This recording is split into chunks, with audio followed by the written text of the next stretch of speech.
It is time to do some predictions. It is Thursday at about 2 p.m.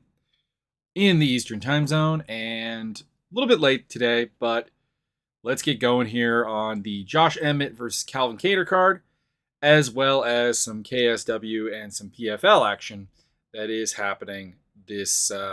PFL is on this tomorrow, Friday, and KSW is in the afternoon. Not going to go too deep on either card. I'm just going to give a couple of fights that are like definitely worth your time because I think both of these cards are definitely worth your time.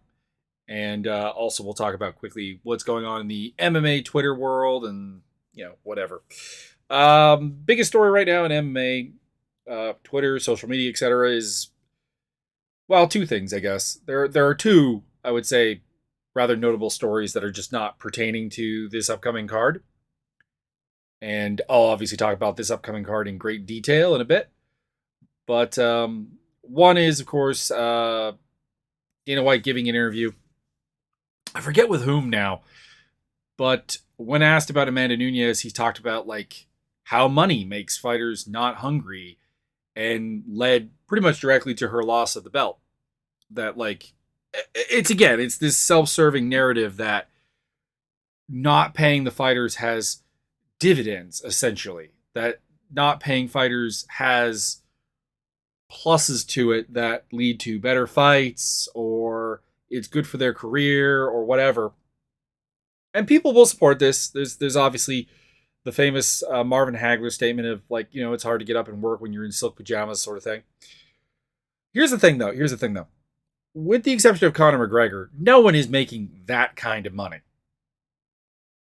The level of money where you would actually ponder retirement and finding something easier to do, or have the sort of passive income to just live a very high level of lifestyle without fighting.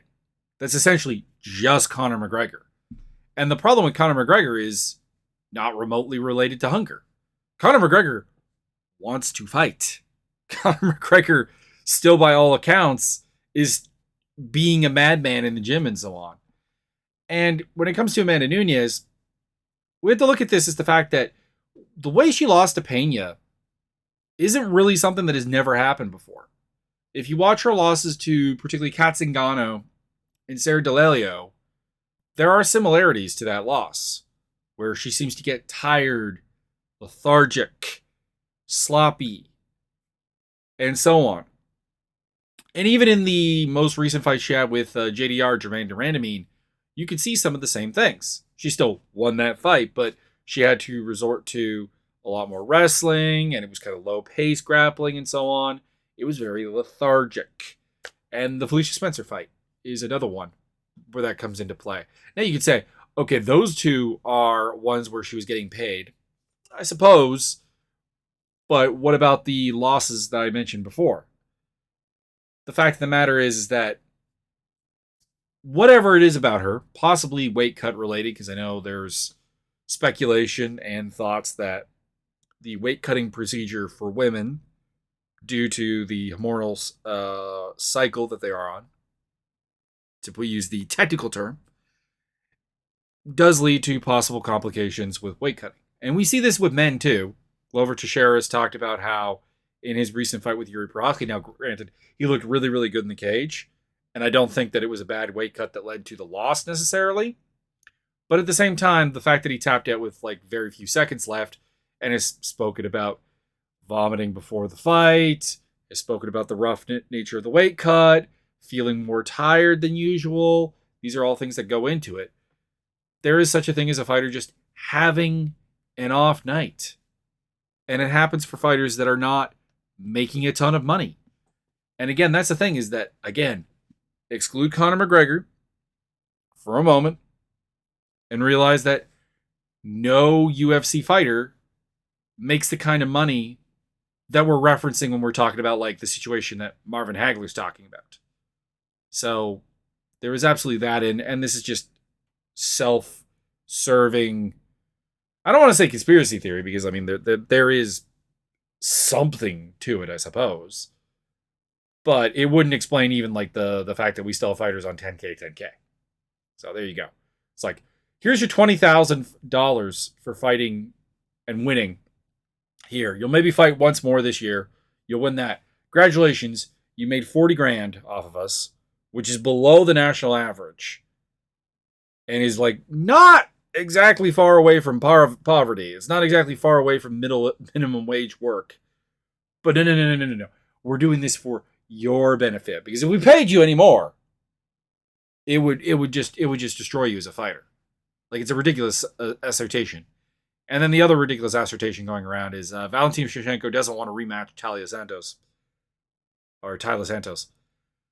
I don't mind that, because actually I'm unlike a lot of people. I don't hunger for that rematch, because I think what we saw was kind of the best case scenario for Santos. I do think that she won. I wouldn't object to her getting a rematch, but I don't have a burning hunger for it, because I don't see it going any better for her.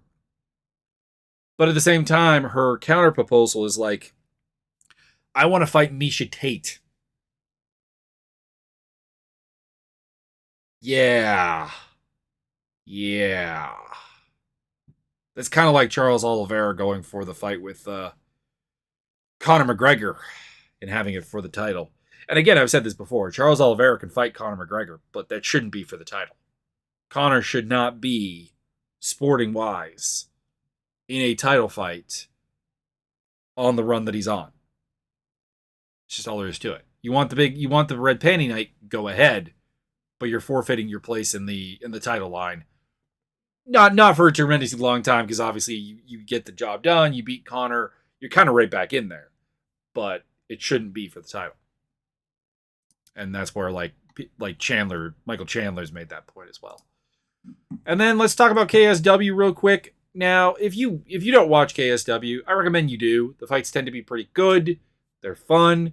We got a lightweight title match to crown Roberto Soldik's successor, so to speak. We got a good kickboxing match between Marcin Rozelski and Errol Zimmerman. Actually, pretty looking forward to that, actually. Boris Bankowski's on the card. He's always fun. And so is Arthur Sowinski, who is a lunatic in many ways. And he is on the card. Not fighting anyone particularly good, but it's still going to be fun. So it's definitely worth a look. And PFL's got a pretty stacked card going on here with Clay Collard and Alex Martinez at the top of the card. I really like that fight. That's a fun fight. You've got Sheeface on the card, Olivier Aubin-Mercier, Jeremy Stevens is on the card against Miles Pierce or Price, which is the best use of Miles Price, because Miles Price just is not very good, and I don't really know why he's in this tournament, but if he's going to be in the tournament, it might as well be fighting a guy like Jeremy Stevens.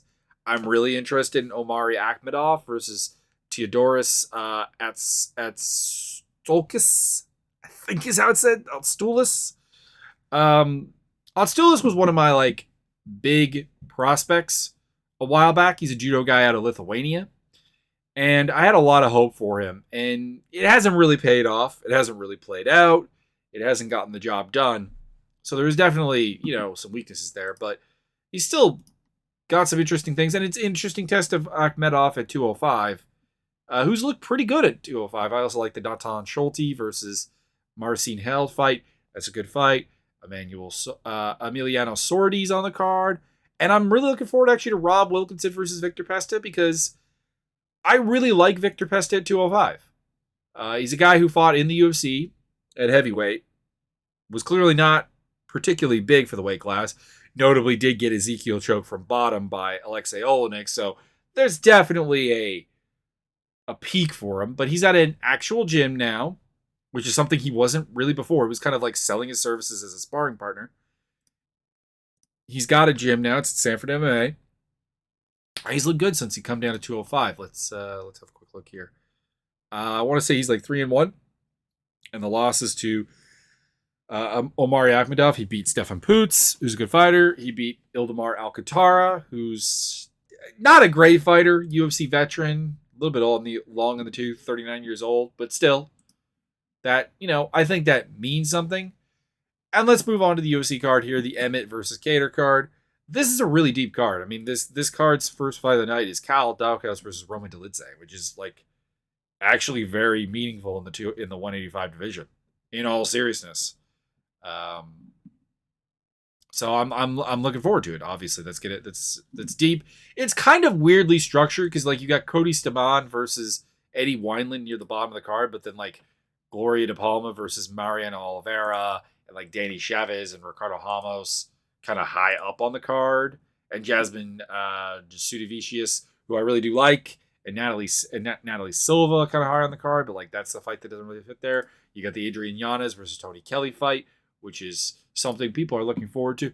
And again, this goes back to that whole Tony Kelly Dirty Brazilians comment in the Andrea KGB fight where people were like, oh no, this is cancel culture. Case in point, man still has his fight, and the fight is probably way, way, way more up in people's priorities in terms of fighting coming into this because of those statements. So that's the thing, is like, you say something, you get negative backlash. It's not cancel culture until you actually start losing something, quite frankly. And he's still on social media. He's still got this fight. And he's got a chance to make a lot of money. Potentially. At least by MMA standards. So starting at the top, we got Calvin Kattar versus Josh Emmett. This is a pretty important fight. This could legitimately determine the next title shot. This fight, as well as the Yair Rodriguez versus Brian Ortega fights, are the two kind of like number one contender title eliminator fights that I think are on the table. And then it depends on who holds the belt.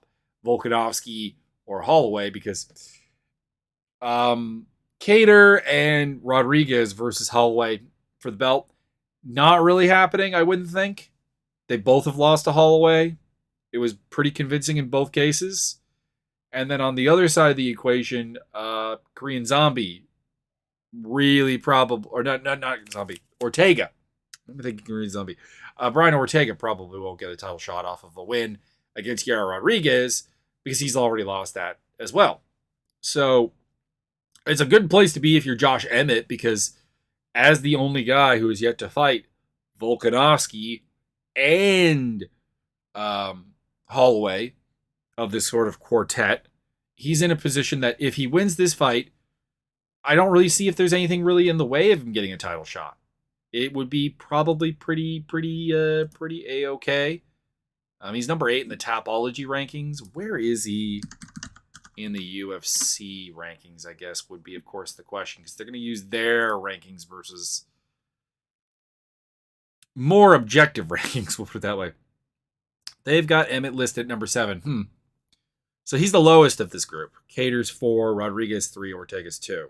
So, I mean, it's interesting, but like, what else are you going to do if Josh Emmett wins this fight? Like, realistically, unless you can put together Yair Rodriguez versus Volkanovski if Yair beats Ortega, which, spoiler, I don't actually think is going to happen, but it might happen. What are you going to do with it? Anyways, so let's talk about this fight. So, I rewatched Emmett versus Danny Ige a couple of times to go into this fight because Ige is the closest to a Calvin Kattar that you've got. He's definitely not Calvin Kattar. He has, for example, I think a more comfortable wrestling game, a more blended together MMA style, but he's sort of that heavy-handed boxing type that Kattar does represent. But Kattar is way better at the boxing portion, and like I said, not necessarily the grappler. The other closest would be like Shane Burgos or Scott Holtzman back in 2016, which, I mean, not tremendously relevant. For one, Emmett now quite a bit older. 36, I want to say. 36, I do believe. Yes, 37 versus 34. There you go. Okay, so what is the dynamic of this fight? Obviously, you've got Emmett, big power striker, but not necessarily a knockout artist. He kind of feels like a Jeremy Stevens mold, just because that's in my head from talking about him fighting on PFL. Jeremy Stevens mold, where like it's undoubtable that if you watched him hitting a bag or got hit by him, it would hurt a ton. But there's not necessarily a lot of misdirection. There's not necessarily a tremendous accuracy or timing to it. You kind of see the stuff coming. You still get hit by it, but you're prepared for it. I actually had this kind of conversation in regards to who's a better striker in MMA, John Jones or Izzy Adesanya, with someone over on Twitter, which I thought was kind of a ridiculous thing. But his point was that look at Jon Jones' stats and the effectiveness of Jon Jones' striking. The problem with like Jon Jones' striking, in terms of like trying to compare it 1-to-1, is you're fighting Jon Jones and everyone thinks of Jon Jones as more of a wrestler. And that wrestling, and as well as reach, allows him to be effective as a striker in a way that his actual technical abilities don't necessarily line up with, because people don't necessarily see it coming. Whereas Adesanya's success basically comes from, this is what I'm going to do. You know it's coming, and I do it to you anyways. And that's why, it's not a fair comparison to just like look at like stats. And with Emmett, it's kind of the same thing. It's like everything you kind of see is coming, but it still hurts you anyways, but it allows you to recover, and he's not necessarily the biggest knockout threat despite having heavy, heavy hands. He's also a very good wrestler, very good power wrestler, hard to take down, hard to control, does have a pretty good takedown game of his own. Although people do seem to be able to scramble out of it. Like watching the Dan Ige fight again, Ige had a lot of success scrambling against him.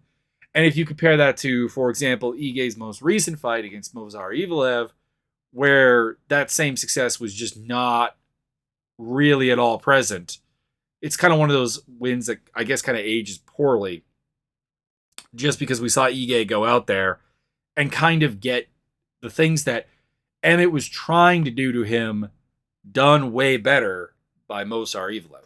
So that's the question, is like, does he have a reliable enough wrestling game that he can take Keator down, hold him down, and utilize that as a big thing? Because he's probably going to lose on the feet, because Keator is a actually very deft boxer.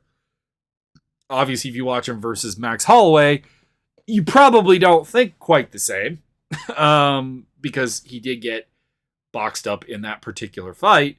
But against anyone not named Max Holloway, I really like Calvin Kattar's chances of being just kind of like a volume, yet with some pop fighter who is reasonably creative and finds good things on the counter. And I think Josh Emmett is tremendously countable, because I just talked about how Emmett's a little bit predictable in terms of you see what's coming and everything's kind of loaded up. There's not a lot of setup work. It's very heavy shots at all times, which is also going to test his gas tank. And at 37 years old, fighting at a pace that's at featherweight, which Calvin Kattar does push a pretty high pace, you got to wonder in a 5-round fight if he just doesn't kind of gas out. And that, I think, was probably the final nail in the coffin in me picking Keator, because I have worries about Emmett being able to fight at a high pace for 5 rounds. I have worries about Emmett being able to finish Keator, because like I said, despite his massive power, he doesn't have that many finishes. Let's pull up the record here real quick. Decision against Ige, decision against Burgos. Did finish Mirsad Bektic, but Mirsad Bektic is, I don't know how to put it, disappointing, I guess, in the end. And then he also beat Michael Johnson with a 3rd-round knockout, Ricardo Lamas, but went to decision with Felipe Ranches, went to decision with Scott Holtzman, despite landing some significant strikes, went to decision with John Tuck, and if we look at it, went to decision with Des Green, got knocked out by Jeremy Stevens.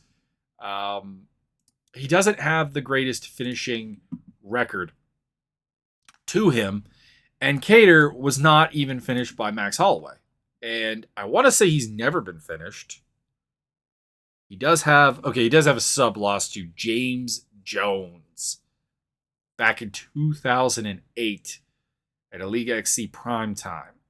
But in the UFC, he's lost by decision to Holloway, Zabit Magomed-Sharapov, and Renato Moicano. And those are all very well-versed strikers and very good fighters. Very good fighters. Like, there's no shame in that.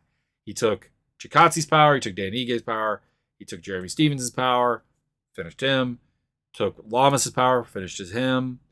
And that's the other thing, is that a wrestler in first priority hasn't really worked against him. Like, he has beaten Lamas, Chris Fishgold, so on. Now, to be clear, Fishgold is not even remotely on the same level of physicality, wrestling ability as Josh Emmett, and does not have really the greatest of striking games to try to even really set it up. And Ricardo Lamas is a guy who has been largely in decline for some time. I think he's retired now. Might be wrong. I want to say he retired after like the Bill Algeo fight, but not important for this discussion. So Emmett definitely represents a way bigger challenge. But yeah, there's the cardio concerns.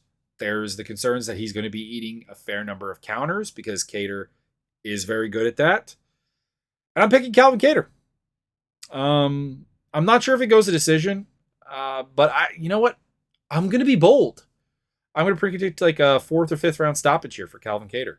I really do think at some point he's just going to catch a counter that's really hot and get the job done. And that's where I'm going with it. But I'm looking forward to this fight. This is dope. And then Cerrone and Joe Lauzon. I broke it down this fight before. I'm taking Cerrone. It's kind of weird that like Lauzon is probably the less washed of the two. Like Joe Lauzon now is still very much still more or less the Joe Lauzon of old. I've got a really hot start in me, both as a striker and as a grappler. Cerrone's a slow starter, so there's that opening. And that's what I got. But I've always had some questionable cardio. I've always had some questionable depth to my game. And if this fight goes beyond the first round, I tend to have to take Cerrone. And when I say I referring to Lauzon. And I'm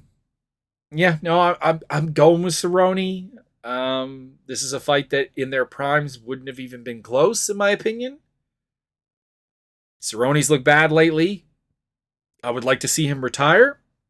I would like to see him retire off this win. There you go. That's the co-main event. And it's really short because I've broken that one down before. Tim Means versus Kevin Holland. Gone back and forth on this fight a couple of times. On one hand, I'm a big fan of Tim Means. Big fan. He's a man who turned his life around after a troubling period in his life, legally speaking. He's a man who has progressed as a fighter and done pretty well with what he's got. I don't want to say he doesn't have physical attributes because he's a pretty tall guy, pretty lanky guy for the division. But Kevin Holland brings a pretty similar... What is the reach in this fight, actually? 81. Yes, 6 inches for Kevin Holland. Jesus. 81-inch reach at welterweight. Wow. I still do worry a little bit about Kevin Holland making the weight comfortably. But, at 38 years old, I'm having a hard time seeing how Tim Means wins this fight. Given that he's the old man. He's facing a massive reach disadvantage, and a lot of what Tim Means' success has been is working an outside game, working a solid jab, using his height in the clinch, and he's the smaller guy for a change. And he doesn't have what has been historically the Achilles heel of Kevin Holland. And also the thing that honestly annoys the living shit out of me about Kevin Holland is Kevin Holland clearly wrestles.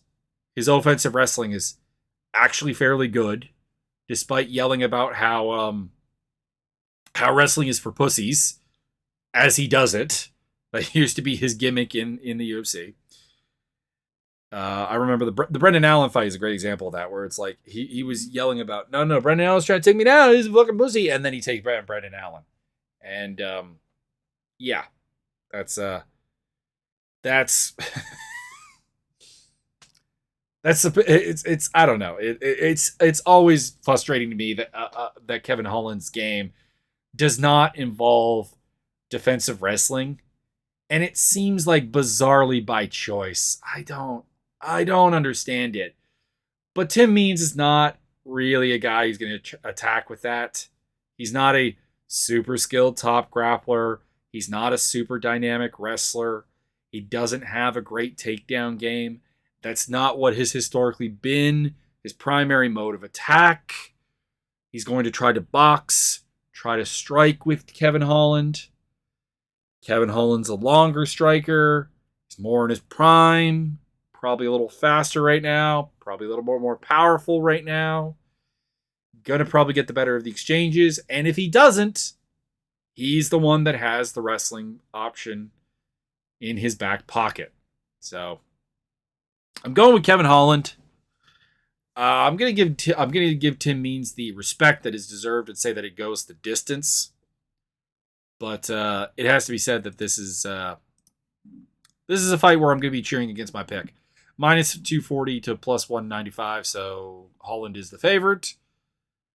Not bad. What was the odds? I don't really care about the odds on the Cerrone and Lauzon fight, but what were the odds on Keator versus Emmett? Keator is the favorite. Okay, so it wasn't so much of a hot take I was having by picking him. Joaquin Buckley versus Albert Durev. When this first got made, I was kind of really thinking I'd go Durev. He's got a good wrestling game. He's got a good striking game, actually. But I've kind of done a 180 on it. Despite the fact that I still feel that Buckley is like probably too small for middleweight. They list him at 5'10". I don't believe it. Supposedly he's only 1 inch shorter than Durev. I don't believe it. We'll see in the ring. And he's listed as the underdog, actually, at plus 170 to minus 200. But my problem with Durev is if you look at a lot of his fights against more notable strikers, I guess. The UFC fight with Roman Kopylov is a good example of this. He won the fight, but there were a lot of options and a lot of times that Kopylov got him hurt and hurt him. And all his, honestly, he seems very prone to like swelling around the eyes. There's probably not really anything you can do about that, but it just seems like it's not that hard to create welts around his eyes without a particularly large amount of power. So you got the Kopylov fight. You also have fights against guys like Anatoly Tarkov. Granted, 2014, a lot has changed since then. In fact, he's not lost a fight since then. But, it's a fight that he did get knocked out in. And obviously there's also getting finished by Ramazan Emeev is not a great look via strikes. And there's been a couple other fights where he's run into problems. Sergey Kandoshko, for example, at various points, landed some good stuff on the counter. And Buckley is very creative, very explosive, pretty powerful, a bit overrated because, of course, the once-in-a-lifetime knockout against Impa Kasanganay. And, finishing Jordan Wright. I think it's kind of been proven that doesn't really mean a ton. So his wins are kind of slowly devaluing over time. And his losses are pretty... And I mean, struggling with Razak Al-Hassan over 3 rounds, struggling with Antonio Arroyo. These are bad signs. I just think that within the confines of this matchup, that Durev is actually pretty hittable, even when he's transitioning to his wrestling game. And I think Buckley is going to find an opening and is going to knock him out. Because it does feel like there's openings there. It doesn't feel like there's the greatest chin or brain, as a couple of people on Twitter are really starting to talk about, because they're the whole debate about, like, getting hit in the head at the end of the day is rattling your brain, and that's what's causing the lights out. I still think that there's something to be said about chin, because you can get hit in other places and not necessarily have the same results. So, whatever. I'm going to keep using chin. But if you want to say brain, go ahead. And, I'm going to go with the underdog. I'm going to go with Buckley. I think this is a live dog. I think that for all of my misgivings about Buckley and how I don't think his game is overly well put together, I don't think he's training in the right environments, because it's supposed to be still with Finney Hit Squad and Murcielago MMA. Neither of which are gyms that really inspire confidence. The raw physicality is there.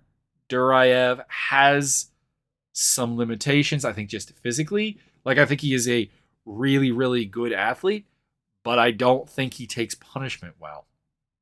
And maybe I'm alone on it. Maybe I'm the only one that thinks that the Kopylov fight really actually kind of undermined my assumptions of what Durev can do. But we'll see. But I am taking the plus 170 underdog, Joaquin Buckley. I love this next fight. Guram Kutateladze versus Damir Ismagulov. Now, full disclosure about Guram. I wasn't terribly excited when he came into the UFC fight Matthias Gamrot. He's had 2 canceled fights since then due to one was withdrawal, which I assumed to be injury, and then one was definitely injury. So we haven't seen him in a bit. I think he's on a 2-year layoff at this point. Still reasonably young, 30 years old. The problem is that I've not really seen Kutateladze fight somebody who just wants to strike with him.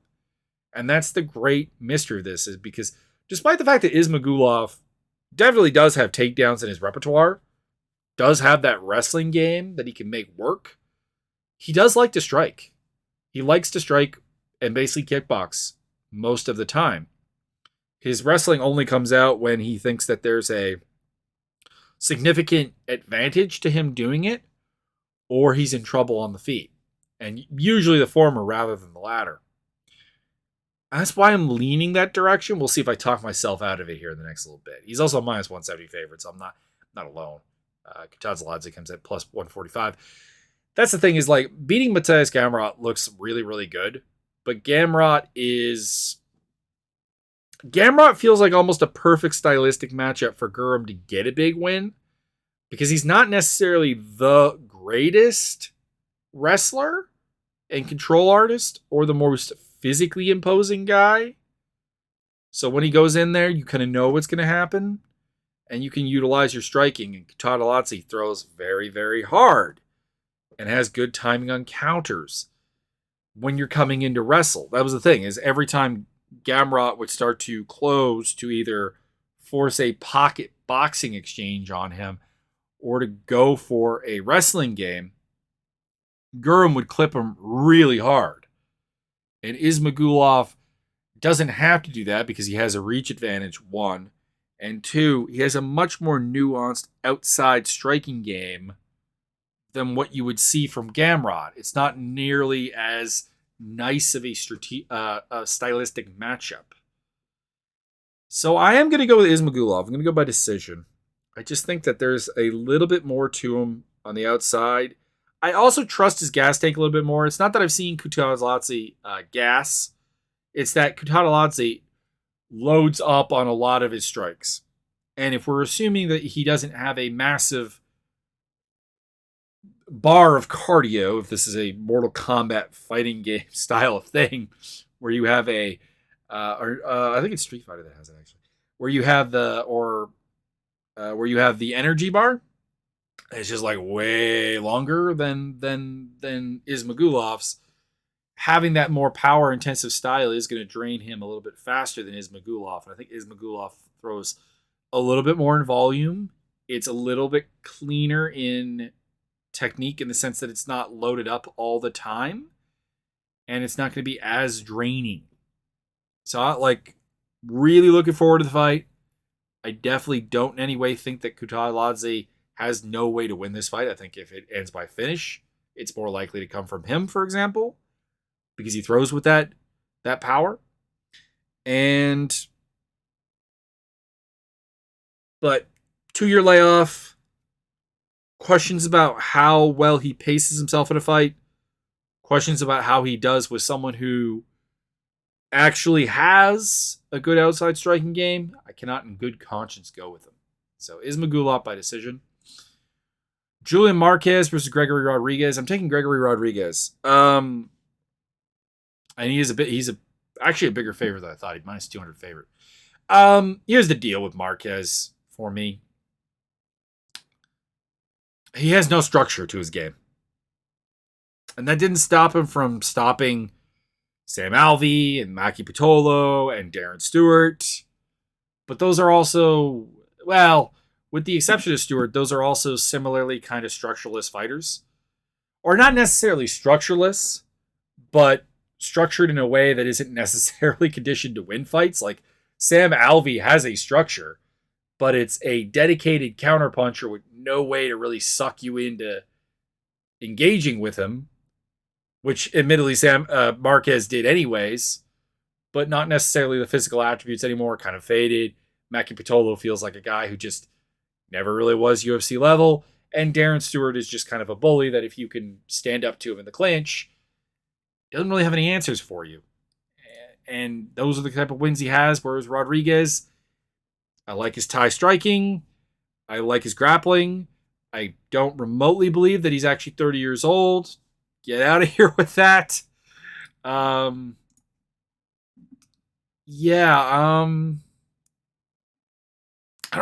don't have much else to say really about the fight. Like I want to go deeper, but like it comes down to like Marquez is going to take chances. Rodriguez is pretty lethal on the feet. He's got a powerful striking game. He's got a submission game that is very good. Hasn't really been shown off in the UFC necessarily, but he is a fantastic Brazilian Jiu-Jitsu player. And I just feel like Marquez is going to get finished. Although, this being said, Marquez is huge at the weight class. He is massive. So there is always the just raw physicality winning out. But Rodriguez is not small. He's 6'3". Cuts down to the weight class from he wouldn't look terribly out of place at 205 if we're being completely honest. And he's really strong himself. He's got a really good chin. So I don't know. I don't see the chaos that Marquez thrives in being a viable option against Gregory Rodriguez. And then we have the Adrianyanas versus Tony Kelly fight. Tony Kelly, I think, is one of the bigger underdogs on the card, plus 280. I'm not sure I can co-sign on that against Giannis. Giannis, to me, is a little bit unproven in the sense that he hasn't really fought high-level competition. Like, the Davey Grant fight, I think, did show some limitations. Like, beating Victor Rodriguez doesn't mean a ton. Beating Gustavo Lopez doesn't mean a ton. Beating Randy Costa, who is really good physically, but very limited as a fighter, doesn't really say a lot. And then having a close fight with Davey Grant doesn't say a ton. These are all good things. Don't get me wrong. It's like, I'm not saying he lost these fights or he's not going to be good. It's just, I feel like he's a little bit unproven to be like a minus 360 favorite. Like it feels wide. And then after all that, I am going to say I'm picking him. Giannis has got good power striking. He's a physically imposing fighter. He's not necessarily the cleanest technically, wrestling, grappling, or striking. Honestly, there are little gaps there kind of everywhere in his game where he's going to pay for it a little bit.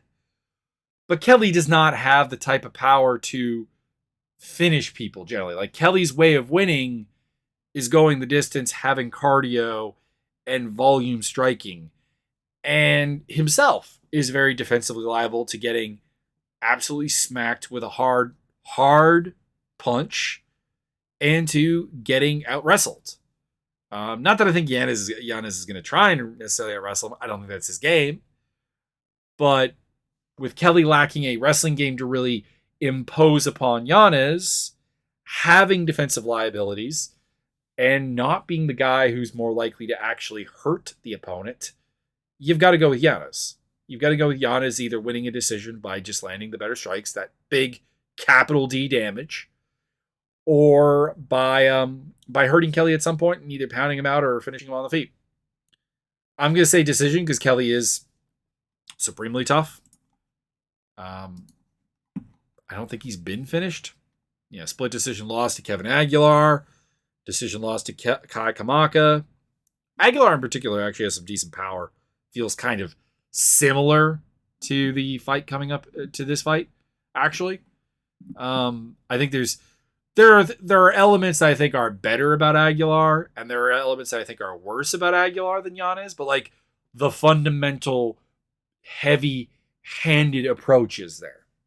And Kelly did end up losing that fight. So you got to go with Giannis, going with the decision, going with the favorite, even if I think that if you're going to put money on this fight, it almost has to go to Kelly.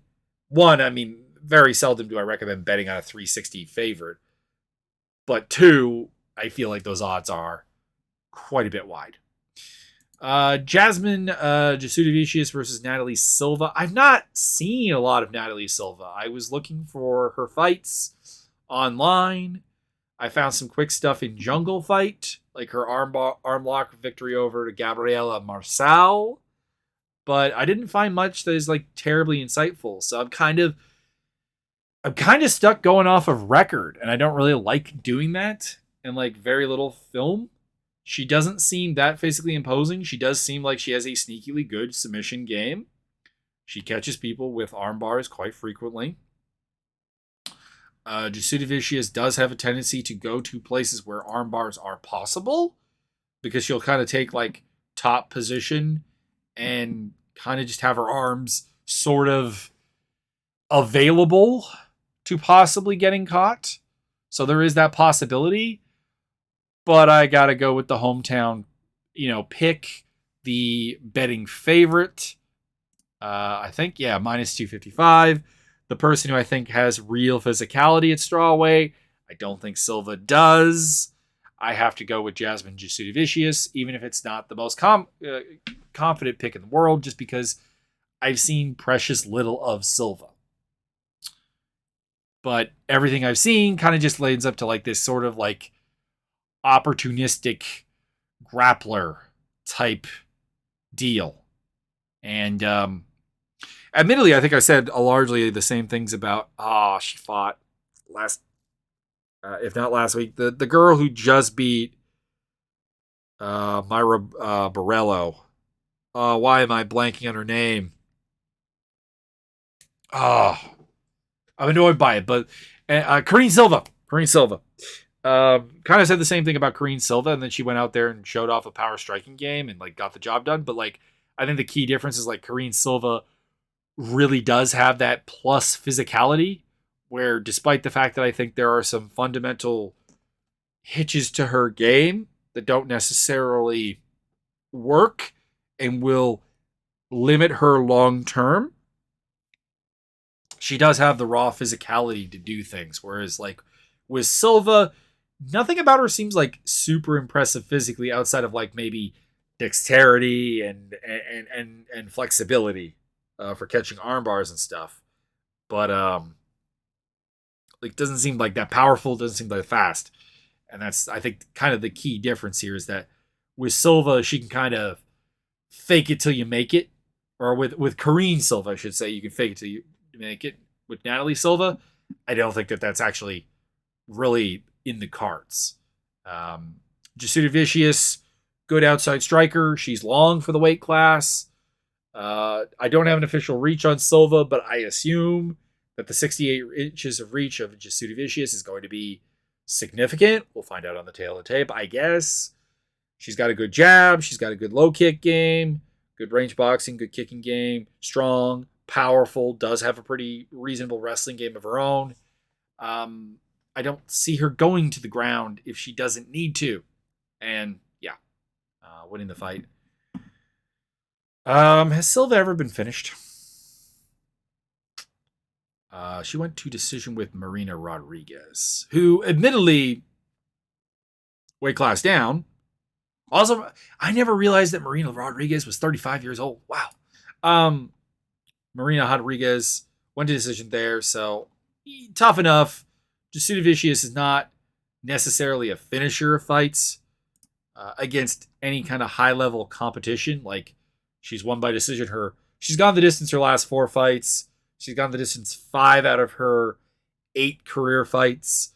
The girls she's finished are, well, coming into the fights, they had a combined record of 4-3. And I'm not recognizing their names, but let's see here. Gabriela Golfin is 4-4. Admittedly, hasn't been finished since, and her only other finish is against Erin Blanchfield, so I don't know. Maybe that means something. Christina Adcock has been finished a couple of times and is a relatively poor 3-6. And Bridget Chase actually hasn't lost since losing to Jasudavicius. Interesting. Hasn't fought anyone good, but it does have to say, has not lost since. I don't know. Maybe 2 of those mean something, but like there's no finishing history to fall back on. And if Silva has been a relatively tough fighter up to this point, I see it going the distance. And I will take Jasmine. Jeremiah Wells versus Court McGee. This is a fight that I would really love to pick Court McGee in. I really would. And I think there is a potential there because I think Wells' fighting style is like, it's very much a power style, both on the feet and on the ground and in the wrestling exchanges. It's not exactly kind to his cardio, I don't think, though he has gone 5 rounds. But here's the thing, is Court McGee, without being able to easily out-wrestle someone, I'm not sure if there's a path to victory there anymore. And while I think he is probably actually the better wrestler of the two, like Wells' technique is not necessarily good, but Wells also has the raw physical strength to be like, it doesn't matter if I know how to wrestle. I just kind of manhandle you. And yeah, that's why I'm going to go with Wells to win a decision here. It's sort of similar to the Tony Kelly Adrianyanas fight that I talked about before, where it's a case of like power versus like probably a way more well-rounded, better put together game.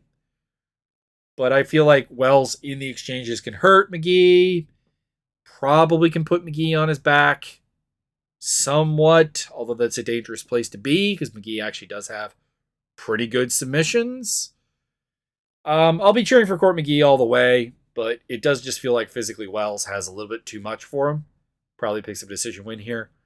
I think, again, if someone's going to get hurt in the exchanges, it's McGee. If someone's going to have the dynamic moments on the ground, it's probably Wells. If someone's going to have the dynamic moments on the feet, it's probably going to be Wells.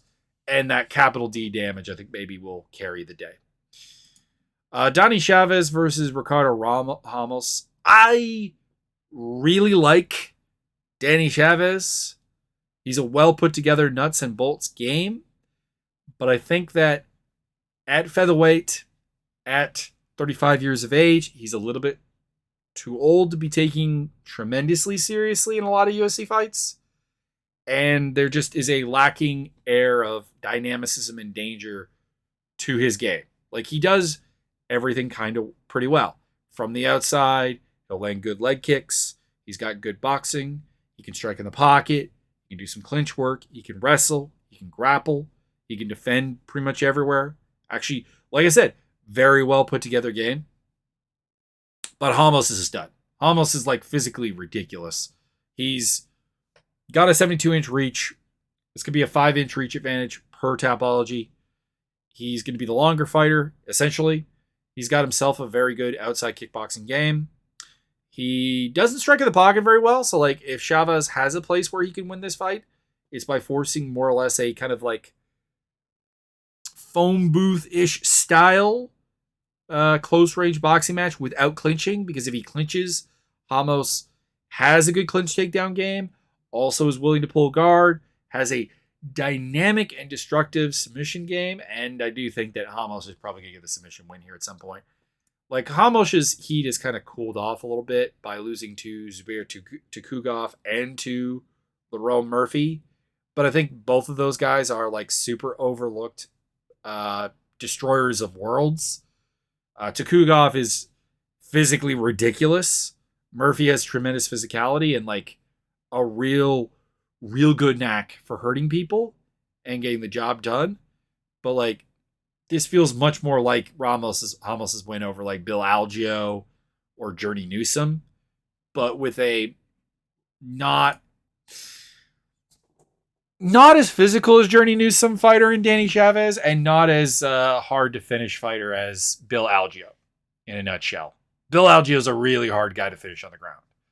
And I'm going to go with Hamosh to win it. He's training with Team Alpha Male these days, I do believe. And that might suit him. I don't know. I've always worried about people going to Team Alpha Male that don't have like a deep wrestling background, because the success rate out of that gym without that deep wrestling background is essentially Andre Fili and not much else.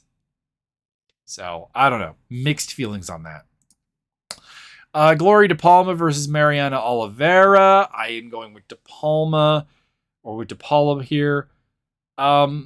Essentially, it comes down to, I think De Paula is the little bit more physically imposing striker. She does have a willingness to kind of grind and clinch and utilize wrestling to try to neutralize an opponent. And Oliveira just doesn't feel physically strong enough to resist this. It's kind of like the Diana Belbita fight, but with someone who offers less in the way of range and possibly less in the way of tactical avoiding of the clinch that Belbita does kind of have, and a worse clinch game. So as much as I really have questions about DePaula really kind of like why she got to the UFC with the record she did and the reputation she had and why she should go far, it just feels like Maria Oliveira is kind of overmatched in the UFC, and this is a fight we're going to see a couple of times over from her.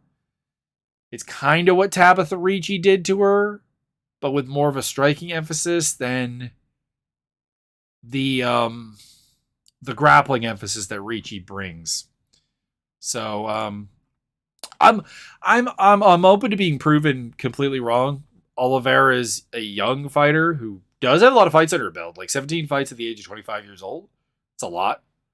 There might be some craft that I'm just not seeing there. There might be some nuance that I'm not seeing there that maybe can resist DePaula's just kind of bully physicality. But I wouldn't bet on it. And it doesn't look like other people are. Although DePaula at a minus 260 favorite status. Again, a bit too much. Cody Stamann versus Eddie Wineland. This is a case of two fighters that I'm not really certain I trust anymore. Excuse me. I forgot to take my meds today, so the nose is clouding up a little bit. I think the key difference is level of competition. Like Wineland has gotten crumpled by João Castaneda and Sean O'Malley, whereas Cody Stamann on a 3-fight losing streak has lost to Jimmy Rivera, Merab Dvalishvili, and Saeed Nurmagomedov. Only one of those was he finished in. So I still think Stamann has the inherent things that make him a difficult matchup for most people. A good counter boxing game with pretty solid wrestling, very powerful build. He is short. He's going to be facing a reach disadvantage of apparently 4.5 inches against Eddie Wineland. So there's some problems there, but Eddie Wineland is a guy who always had a style that was going to age kind of poorly. It relied a lot on reaction time and speed. And those are two things that I don't think he really has at this point. And the only reason I don't see him getting melted by Stamann is that Stamann is not really a knockout guy. He's not really a guy who has a tremendous amount of power in his hands, and he doesn't necessarily load up. Case in point, he hasn't finished anyone since 2017 against Zach Church. That was a cut. He did have a knockout in 2017, but even on the regional scene, it's a lot of decisions. So I'm going to go with Stamann by decision. I just think Wineland doesn't really have much to offer at this point, and I would, kind of like to see him retire in a nutshell. Stamann is a very well put together fighter. Not necessarily the most exciting fighter because he does fight at kind of a slow pace. And he does it's kind of weird how counter-based his striking at 5'6" is. It's a bit weird that it's very weird how the game that has been transposed onto his body has been done, because it feels like he should be a Uriah Faber type alpha male, go forward, aggressive wrestling machine, and it's not really there. It's kind of bizarre. I wonder how much of a disservice he's honestly done to himself by just kind of not really fighting to his body's win conditions. But I am taking him in this fight. I'm running out of people that I would take Eddie Wineland to beat comfortably, just period, in the UFC's bantamweight division. Phil Haas versus Deron Winn at, I always have to say this, 185 pounds, because Deron Winn is fucking 5'6". there isn't a reason that Phil Haas should lose this fight? Really? He's 6 feet tall. He's got okay striking. He did beat Kyle Dalkaus not that long ago, and Nasruddin Imanov and Jacob Malkoun, and this feels like those type of fights. But I don't know. He's also incredibly clunky. Incredibly clunky as a striker. Oh. And very shallow. Very shallow, as Chris Curtis proved. But I gotta pick him. Like, Cerrone Win is just physically not in the right weight class. Like, it honestly feels like he should just go up to 205, because, like, he's had a hard time cutting down to 185. It's not like being 5'6" at 185 and being 5'6" at 205 are really a particularly different ball game, if we're being completely honest here. Like, he's a guy who's going to have to thrive on in-close wrestling. He doesn't have a great striking game. He's like, and this shouldn't be really surprising because I think him and Daniel Cormier have a mentor-mentee relationship. He's kind of really a poor man's Daniel Cormier. I don't mean that as a disrespectful way, because Daniel Cormier is a damn fine fighter and like an Olympic level wrestler and athlete. And Win is a way better athlete than you probably think looking at him. But Phil Haas, also a really good athlete.